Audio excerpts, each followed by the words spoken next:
How you doing, YouTube? Matt with Massive Beer Reviews back to get another review. And it is Geuze time in the form of Van Honsebrouck's St. Louis Geuze. A little bit of a twist on this one in that it's crazy old. Stopped in a local pizzeria place by me and bought a couple beers, and the owner, Lindo, thank you very much for throwing this one at me. Threw this at me and he's like, take this home, you might like it. Because he knows I am an aged beer junkie, and even though I'm not a big Geuze guy, they can be quite unpredictable. Geuzes are typically, a sour beer, blending of two Lambics. Can be a bit sour, some more sour than others, a bit funky, a bit barnyardy, but they're also, with the wild yeast and whatnot, it can get a little bit, I don't want to say sideways, but a bit unpredictable. So this is either, it says here May of 97, so I don't know if it's bottled in May of 97, which I know that's what the Castle does, the Vandenberg Castle does their, I think, bottle dates on their new bottles. Yeah, I don't know if it's bottled 97 or is that the Best Buy 97. Let's go for bottled 97. So yeah, I mean, this being 2015, just shy of 20 years. So it should be quite a ride. I like this brewery. It's a fantastic brewery. They make Rouge and Donker and a couple of beers I'm really into. So I'm just excited to give it a whirl. Like I said, I'm not a huge Geuze fan, but just the fact that it's old and just not knowing what's inside, it's going to be quite interesting. Considering they're typically right around 5%, it's just yeah, going to find out what's in there. As far as what it says in the bottle up top here, Geuze St. Louis. Grand Reserve Belgian Geuze Lambic, Brewery Van Honsebrouck, can't pronounce that, Belgium, St. Louis, brought it to Belgium. Let's see, other than that, on the back, government warning stuff, recycling stuff, that's pretty much it. Yeah, that's all there is to it. Mika wants to talk about it. She's so excited. Oh my god, there's so much funk in there. You can just see the funk, kind of nice funkiness on there. Label-wise, it's cool. I mean, it's old as hell. So old stuff kind of tickles me pink, so I'm a fan. Yeah. So, nice cork bottle. I know they do still make the St. Louis, but from what I read, because I did do a little bit of research on this first, from what I read, their Geuze is now called, I think it's called New Tradition, and I think this is a absolutely different beer, just based off of the quick information I gleaned from it. Okay, the corks is 0495. So, wait, 04 or 05? It says 0495. So that's probably how old it is. Probably give you a Best Buy 2-year date on there, which just goes over that. So yeah. This is the OG Belgian version, I assume, not the newer version of it. Let's see what she has to offer. Doesn't smell too sour. Let's see what she has going on here.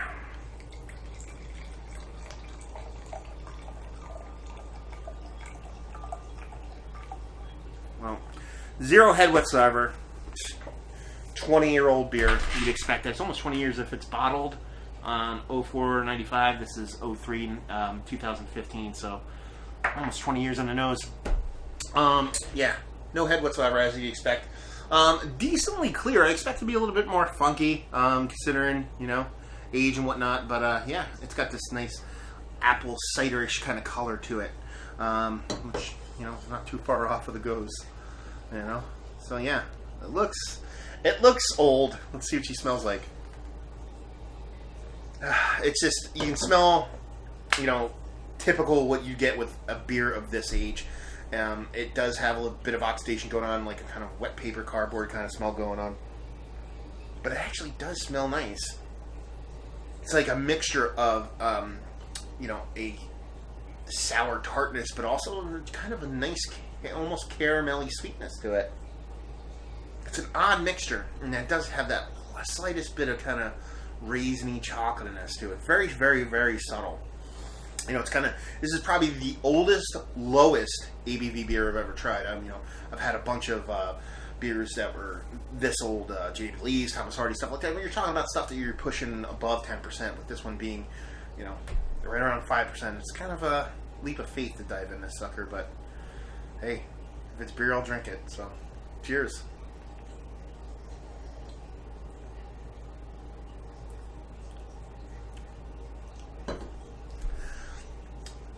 That's good. That's so good.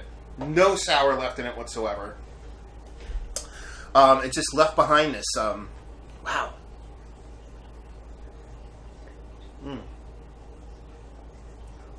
It like teases you. On the front, it wants to tell you that there's some kind of sour, or their sour was there. Almost if you've ever had a really old hop forward beer, like I don't hesitate to say 120, almost like an American barley wine. You age them a really long time, the hops drop out, but sometimes in the nose or even in the mouth, it's not necessarily hop forward, but it's giving you like remnants, like a reflection that hops used to be there. And that's kind of what you're getting on this. It's not sour, but when you first hit your mouth, you're like, okay, here comes the sour, and not there at all.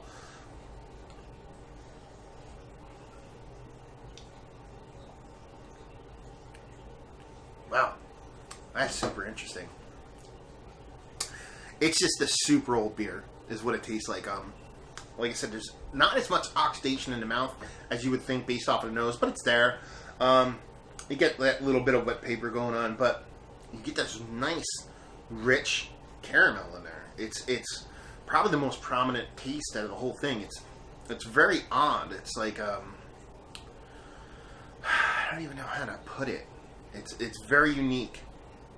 It's like when you first drink it, imagine you put a Werther's Original or a caramel candy, not butterscotch, like a caramel candy in like some water, and just swished around and then just took a sip of the water, and you got that just essence of some caramel. But the second you swallow it, it's like the caramel candy is sitting on your tongue and just lingering there, and it's not going away. Like right now, I'm just getting caramel, but then I haven't taken a sip in probably about 30 seconds to a minute. It's really, really, really interesting.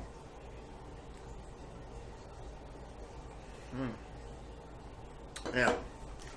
I mean, I'm an old beer junkie, so I mean this appeals to every square inch of my being. Is somebody else gonna like it? I don't know. Do you know what I mean? It's there's zero carbonation. You go into it thinking it's going to be a Geuze, but it's not. It's just something totally different. Age has stripped away a lot of those typical characteristics. No tartness, no sourness, almost none of that, funky barnyardiness to it. It's very clean, very crisp. And besides that little bit of oxidation kind of going there, a little bit of wet paper, it's a truly unique beer. If this had a little bit of carbonation going on, I'd probably fawn all over it. But in its current state, being someone that loves aged beer, I'm telling you right now, this is good stuff, at least for me.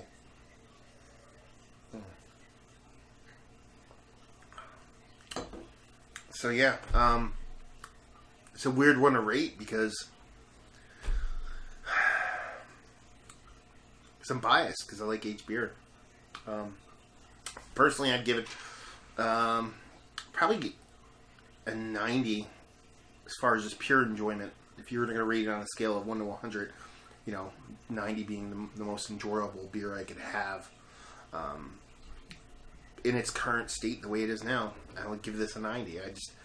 Maybe a little bit less than that. I think I'm just overreaching a little bit. So take that with a grain of salt. Just because, age kind of is one of my things. I'm a little bit of a aged beer homer. So, but just the experience itself is making me want to rate it that high because it's a cool experience. Value and availability, I'm not going to do. I mean, where are you going to find this? So there you go. Yeah, truly interesting take on a beer that is transformed into something totally different. It's like this is the stuff like a lot of people aren't into aged beer, or they don't know about aged beer or whatever. Some beers age well, some don't. We're talking about 5% ABV beer. It's not hop forward. You're typically not going to age something like that. But it just goes to show you that in the right conditions, and a beer like this where it has wild yeast, where it can kind of just go a little bit different anyway, it's not something that's going to end up being horrible in the long run, I don't think. But again, like I said, I'm biased because I like me some aged beers. So there you go. Yeah. Not too shabby. Van Honsebrouck. Belgium, St. Louis, Gueuze Lambic, Grand Reserve. Yeah, if you have one laying around, might not suck to give it a whirl. If you find one laying somewhere. I mean, what would I pay for this? That's the other thing. For the singular experience, it's worth paying the money. Nice funk in the bottom there, jet black. Just to kind of have that experience. So, for a bottle of this, you're talking about probably 375 milliliter, I assume, somewhere right around there. 12.7 fluid ounces. I'd drop 10 to 20 bucks on it just to give it a whirl. Just to have that experience. But yeah, it's an interesting take. It's like I always try to get at this part of the show. I try to go over, who's this for? This is for people who just like to experiment and try new stuff. I'm sure there's a sect of people out there that like aged beers, even if they're like me, that even aren't at its purest form or something totally different at this point. It's just cool to check it out. So if you're adventurous and you like to try different stuff and you want to see how stuff tastes when it ages, man, do not hesitate to pick up old beer. And that's a little bit of sage wisdom for you all out there. So there you go. Another review in the books. Hopefully you guys enjoyed the review. If you did or you didn't or somewhere in between, please leave a comment in the comment section below. And if you liked it, like and subscribe and all that fun stuff. If you'd like to check us out anywhere else on the internet, you can. Facebook, Twitter, Instagram, Untapped, Massive Beers in all 4 of those places. And yeah, another review down. So hopefully you guys enjoyed the review. Hopefully you're enjoying a 20-year-old beer right now. And hopefully see you next time. Cheers.